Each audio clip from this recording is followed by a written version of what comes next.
오늘 말씀은 전서 13장 8절에서 13절입니다. 오늘 말씀은 고린도전서 13장 8절에서 13절입니다. 같이 한 목소리 읽습니다. 시작. 사랑은 언제까지나 떨어지지 아니하되 예언도 패하고 방언도 그치고 지식도 패하리라. 우리가 부분적으로 알고 부분적으로 예언하니 온전한 것이 올 때에는 부분적으로 하던 것이 패하리라. 내가 어렸을 때에는 말하는 것이 어린아이와 같고 깨닫는 것이 어린아이와 같고 생각하는 것이 어린아이와 같다가 장성한 사람이 되어서는 어린아이의 일을 버렸노라. 우리가 지금은 거울로 보는 것 같이 희미하나 그때는 얼굴과 얼굴을 대하여 볼 것이요 지금은 내가 부분적으로 아나 그때는 주께서 나를 아신 것 같이 내가 온전히 알리라. 그런즉 믿음, 소망, 사랑 이 세 가지는 항상 있을 것인데 그 중에 제일은 사랑이라.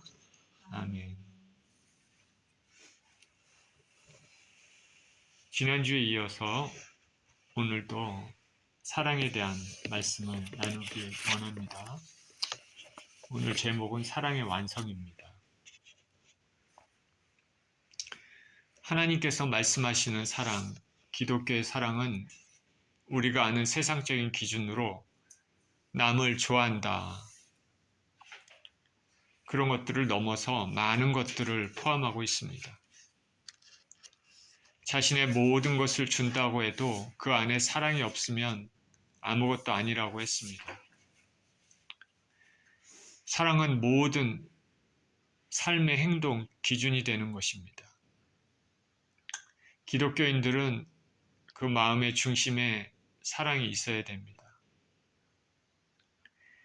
사랑은 참아주고, 사랑은 온유하고, 사랑은 믿어주며, 바라며 견디는 것입니다.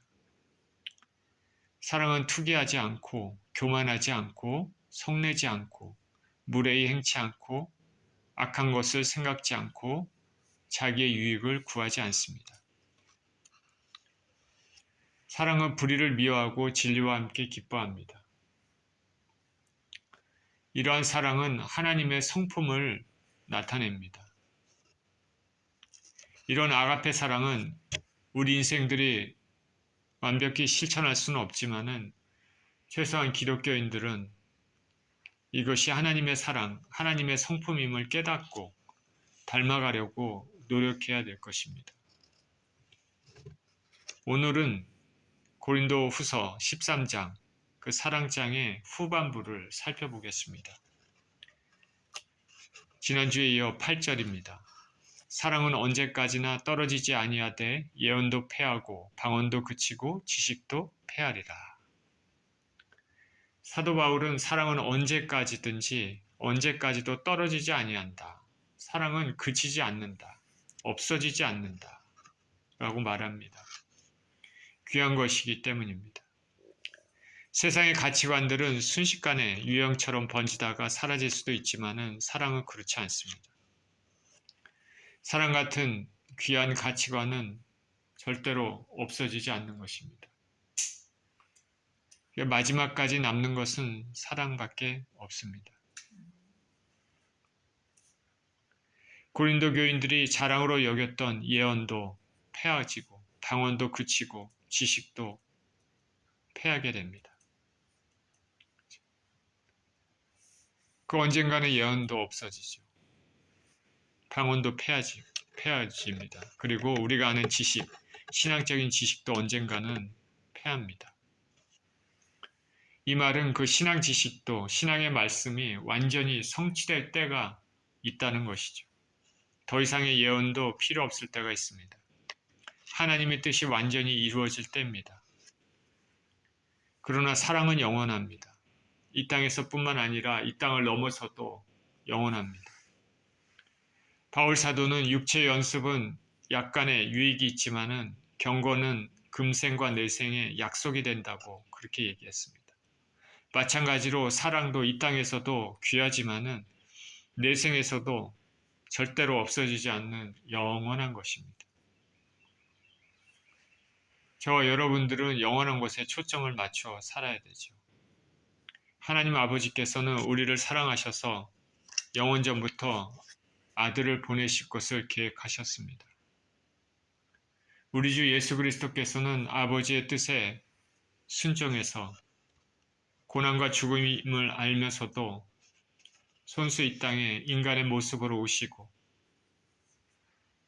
고난당하시고 십자가에 피 흘려 죽으셨습니다. 사랑하시기 때문입니다. 성령님께서는 우리들을 사랑하셔서 이 예수 그리스도를 통한 진리를 믿을 수 있도록 우리 마음에 역사하시고 또 능력으로 우리와 함께 하시고 그날까지 지키시고 계십니다. 이 삼위일체의 사랑은 여기 바울 사도가 언급한 사랑을 표현한다고 하겠습니다. 이러한 하나님의 사랑은 언제까지든지 떨어지지 않고 영원합니다. 9절입니다. 우리는 부분적으로 알고 부분적으로 예언하니 온전한 것이 올 때는 부분적으로 하던 것이 패하리라. 지식도 부분적으로 알고 예언도 부분적으로 알고 방언도 영원하지 않습니다. 온전한 것이 올 때는 이 부분적인 것들은 다 없어집니다. 온전한 것이 무엇이겠습니까? 우리가 얘기하는 사랑이죠. 부분적으로 먼저 예언한다고 얘기했는데 하나님의 모든 뜻이 예언을 통해서 모두 드러나지는 않습니다. 하나님의 어떤 뜻은 감추어져 있습니다. 우리는 하나님의 마음을 모두 알 수 없습니다. 다만 구속사에 필요한 것들을 성경을 통해서 부분적으로만 알고 있을 뿐입니다. 성경을 통해 말씀하시는 것 그것만 압니다. 그리고 그것도 인간의 이해를 넘어 하나님이 도와주셔야만 완전히 알 수 있는 것들도 매우 많습니다. 저와 여러분들을 향한 하나님의 인생의 계획이 있지 않겠습니까?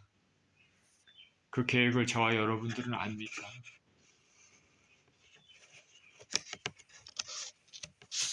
많은 경우 감춰져 있습니다. 그게 인생이죠. 그러나 하나님은 처음부터 끝까지 모든 것을 다 알고 계시고 봅니다. 우리는 하나님의 마음을 극히 일부분만 압니다. 구약의 선지자들을 통해 메시아에 대한 예언이 주어졌습니다. 유대인들은 그 예언을 연구했습니다. 그러나 메시아 대신 우리 주 예수님을 통한 구원의 빛이 유대인들에게는 감추어져 있었습니다. 그들에게는 구약의 말씀이 있었지만은 불순종으로 말미암아서 눈이 가려워졌습니다. 예수님께서 메시아 대신 예수님께서 실제 오셨을 때 그들은 그 예수님이 자신들이 그토록 고대했던 메시아이심을 알지 못했습니다. 예수 그리스도께서 오심으로 율법의 온전한 뜻이 성취됐는데 그 율법은 하나님의 성품을 보여주고 인간의 죄성과 무력함을 보여주는데 그래서 율법을 들여다볼수록 우리는 예수님이 보이게 됩니다. 그리고 예수님 안에 자유를 알게 됩니다. 그래서 구약에서는 율법의 중요성을 강조했지만은 신약에서는 율법의 그 근본, 원리, 의미, 완전성을 중요하게 얘기했습니다. 이렇게 신앙은 초보 단계에서 더 발전된 성숙한 단계가 이렇게 신앙이 되는 거죠. 우리가 신앙이 성숙해질수록 점점 더 깨닫고 알게 됩니다. 그래서 고린도후서 3장 18절에 우리가 다 수건을 벗은 얼굴로 거울을 보는 것 같이 주의 영광을 보매 저와 같은 형상으로 화하여 영광으로 영광에 이르니 곧 주의 영으로 말미암음이라 말했습니다. 모세의 얼굴을 덮은 수건이 율법을 상징합니다. 모세가 시내산에서 율법을 받아 내려왔을 때 얼굴에 광채가 났습니다. 이스라엘 백성들은 두려웠습니다. 그래서 모세가 얼굴에 수건을 썼습니다. 이것은 율법을 상징합니다. 율법의 영광을 상징한 거죠. 그리고 율법을 맡은 그 사역의 영광을 상징합니다. 그러나 그 수건은 예수님이 오신 후 벗겨집니다. 더 큰 영광입니다. 더 큰 영광. 율법의 완성이신 예수님입니다. 그러니 저와 여러분이 그 예수 그리스도의 복음을 들고 살아가는, 또 전하는, 전파하고 가르치는 인생들이라면 더 큰, 더 귀한 사역이 되는 것입니다. 더 영광스러운 사역이죠. 온전한 것이 올 때는 부분적으로 알던 것이 더 이상 소용이 없습니다. 예수님의 재림에 대해서도 마찬가지입니다. 예수님의 재림은 신약 성경의 모든 책이 언급하고 있습니다. 그리고 어떠한 모습으로 오실지도 대략적으로 언급하고 있습니다. 네, 대략적입니다. 그래서 전체적인 명확한 그림은 우리가 알 수 없습니다. 성경은 예수님께서 백마 타고 오신다고 했습니다. 성경은 예수님께서 구름 타고 오신다고 했습니다. 입술의 기운으로 양날 가진 검이 나와서 모든 악의 세력을 멸하신다고 했습니다. 예수께서 오실 때는 천사장의 호령과 하나님의 나팔 소리가 울려 퍼진다고 했습니다. 하늘의 천군과 천사들이 함께 온다 얘기했습니다. 그리고 그때 예수님을 믿는 사람들이 공중으로 올라간다고 했습니다. 예수님 안에서 이미 죽었던 성도들이 부활해서 먼저 공중으로 들려 올라가고, 그 다음에 예수님 오실 때 살아있는, 믿고 있는, 예수님 믿는 성도들이 들려 올라갑니다. 순차적으로 이렇게 올라가는 것이죠. 그 정도는 우리가 알고 있습니다. 그러나 아직 체험하지 않았기 때문에 전체적인 큰 그림은, 구체적인 그림들은 우리는 모릅니다. 성경을 연구하는 사람들은 여기저기에 조각처럼 흩어져 있는 이 재림에 대한 말씀들을 통합적으로 연구를 해서 재림의 모습이 이럴 것이다 말하기도 합니다. 그러나 연구 방법의 차이에 따라서, 각 개인의 관점에 따라서 조금씩 해석이 다릅니다. 그 중에 하나가, 어떤 신학자들은 환란 전에 재림이 있을 것이다 말하고, 어떤 신학자들은 환란을 다 겪고 난 후에 예수님께서 오신다고 말합니다. 자, 예수님께서 오신다는 말은 성경을 통해서 말하고 있기 때문에 확실하지만은 각자의 견해에 따라서 오시는 시점이 다르게 판단하는 것입니다. 이것은 인간의 한계입니다.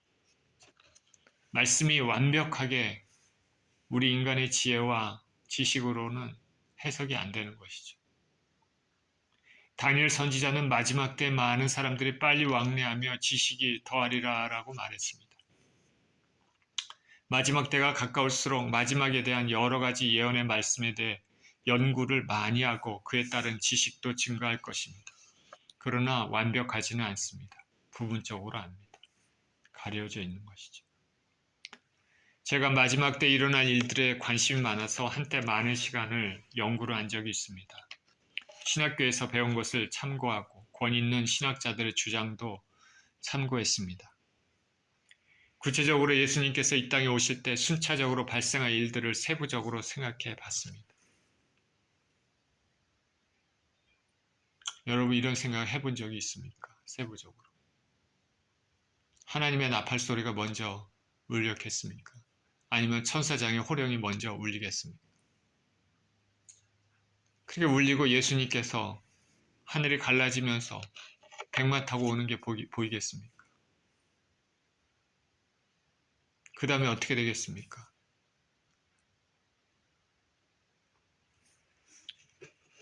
예수님 믿었던 이미 죽은 성도들이 무덤에서 다 올라가서 부활해서 끌려 올라가는 것을 보고, 그 다음에 믿고 있는 성도들도 같이 올라갑니다. 우리가 이런 것은, 큼직큼직한 것은 아는데 구체적인 것은 잘 모르죠.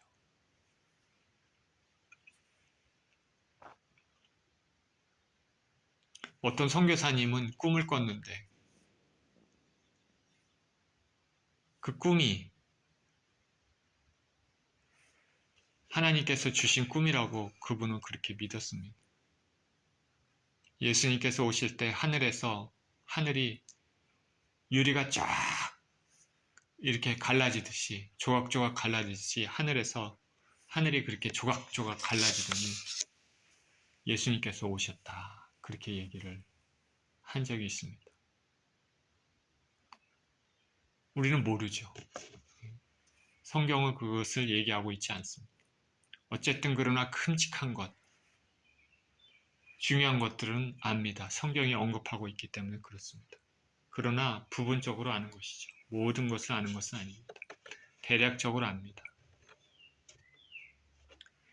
온전한 것이 올 때는 부분적으로 하던 것이 패하리라 오늘 본문은 말합니다. 온전한 것이 올 때, 예수께서 재림이 실제로 일어날 때에는 더 이상 말씀을 부분적으로 알고 있던 것 예언이 패할 것입니다. 왜냐하면 온전한 것, 예수님의 재림이 실제 실현돼서 나타나는 것을 보았기 때문에 더 이상 안개와 같이 애매하지 않습니다. 뿌옇지 않습니다. 그날에는 모든 것이 선명하고 확실하게 이해하게 될 것입니다. 부분적으로 알고 부분적으로 예언했던 것이 패해집니다. 우리가 예수 그리스도에 대해서 읽었던 것들, 들었던 것들, 성경을 통해서 예수님이 어떠한 분이시라는 것을 어렴풋이 생각했던 모든 것들이 그날에는 명확해집니다.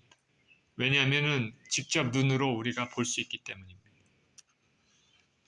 우리 옛날 시대의 남녀가 혼인을 할 때 서로 보지도 못한 상태에서 양가 부모의 합의로 결혼식을 올릴 때가 있었다고 우리가 알고 있지 않습니까? 결혼 전에 신랑과 신부는 서로 본 적이 없습니다. 그런데 말로는 듣습니다. 신랑은 무엇 하는 사람이다. 신부의 외모와 성격은 어떻다. 이런 것들입니다.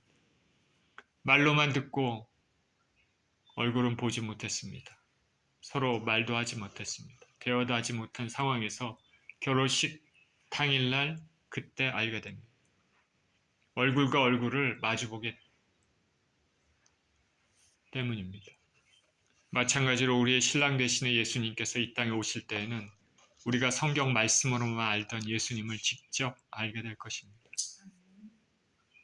그때가 기대되십니까? 예수님의 그 아름다운 성품, 사랑의 본체이신 분을 직접 보고 대화하고 싶습니까? 11절입니다.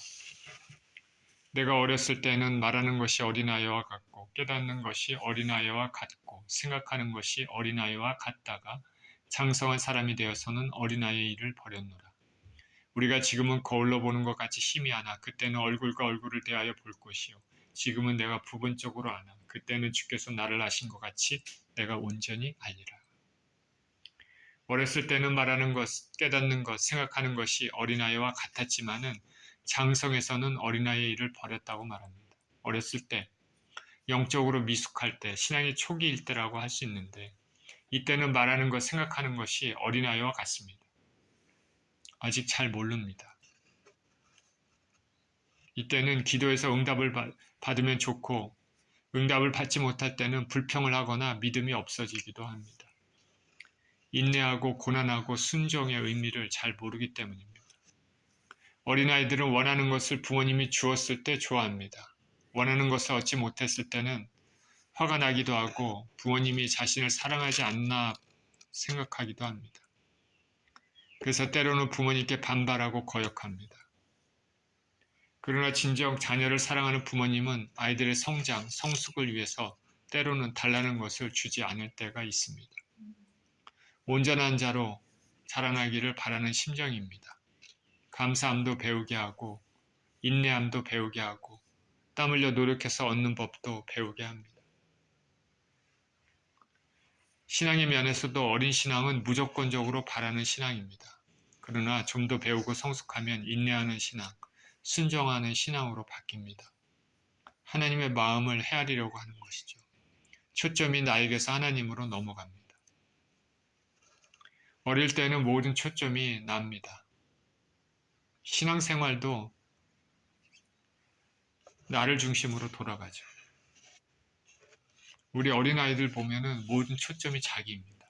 자기가 행복하면 모든 사람이 행복해야 되고 자기가 불행하면 모든 사람이 불행한 것처럼 이렇게 생각합니다.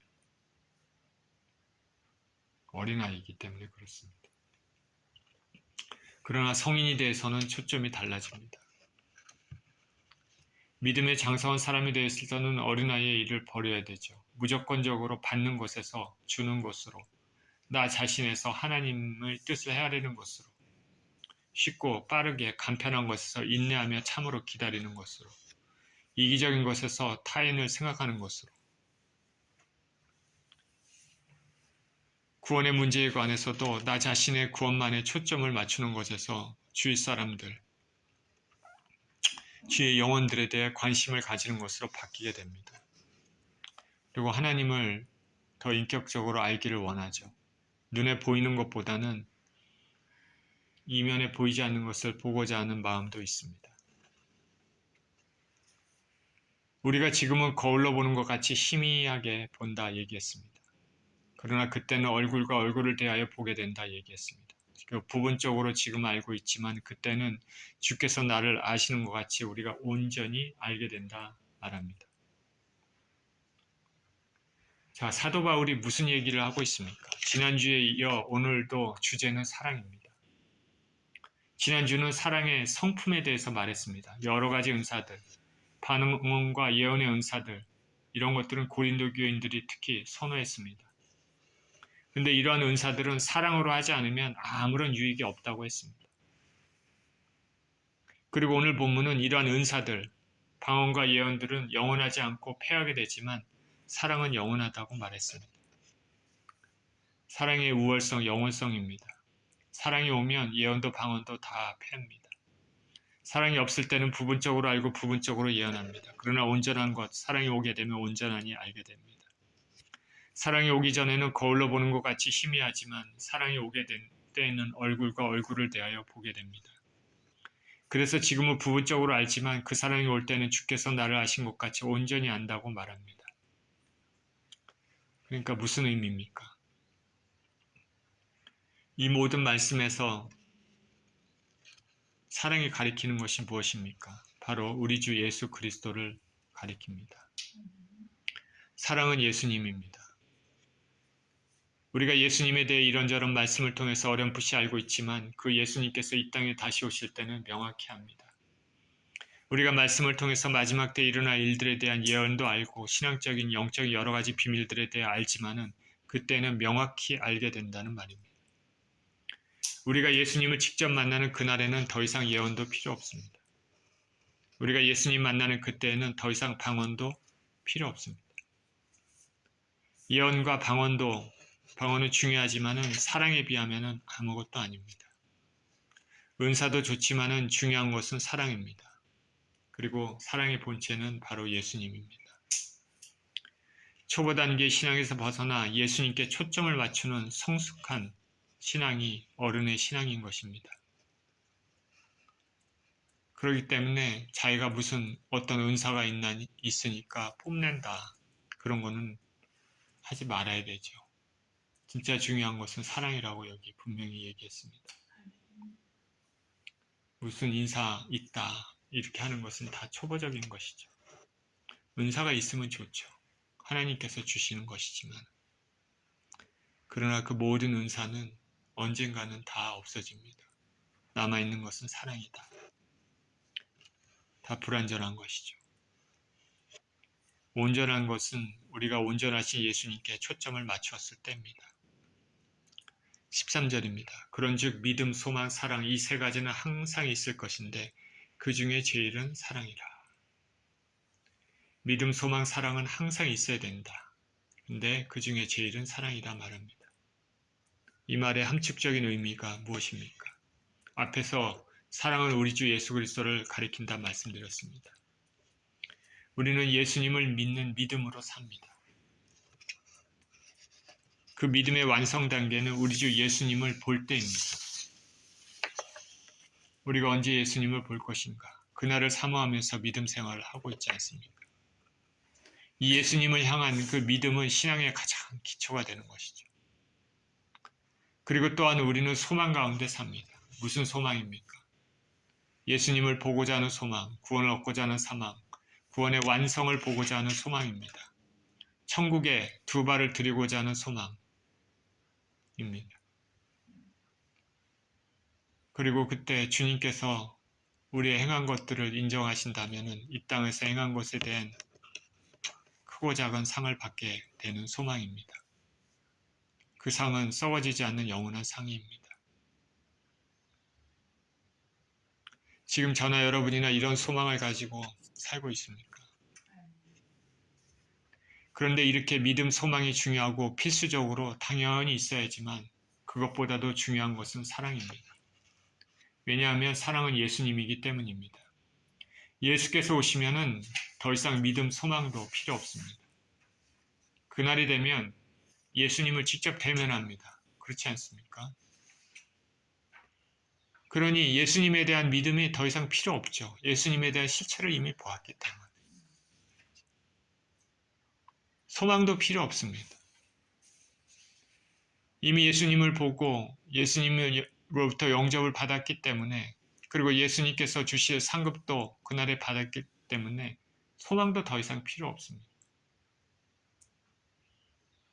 그러면 남는 것이 무엇입니까? 사랑만 남는 것이죠. 사랑의 본체이신 예수님은 영원합니다. 저나 여러분이나 예수님과 영원히 천국에서 살 것이기 때문입니다. 이와 같이 사랑만이 영원하고 사랑이 제일 중요합니다. 우리가 그날까지 이 땅에서 믿음을 가지고 살고 소망을 가지고 삽니다. 또한 사랑을 가지고 삽니다. 그러나 그날이 다가왔을 때 우리는 직접 예수님을 만나 뵙고 예수님으로부터 은혜를 받고 구원의 은혜를 선물로 받고 우리가 이 땅에서 행한 것들이 주님께서 인정하신다면 그것에 대한 상급도 받고, 그렇기 때문에 더 이상 믿음이 필요 없는 것이죠. 더 이상 소망도 필요 없습니다. 이미 예수님을 보았고 예수님이 주시는 은혜도 이미 상급도 받았기 때문에 그렇습니다. 그러나 남는 것은 사랑입니다. 예수님입니다. 영원토록 천국에서 예수님과 함께 하는 삶입니다. 천국에서 우리 하나님을 사랑하고 천국에서 같은 천국 백성들 간에 사랑하는 것, 그것만이 영원히 남습니다.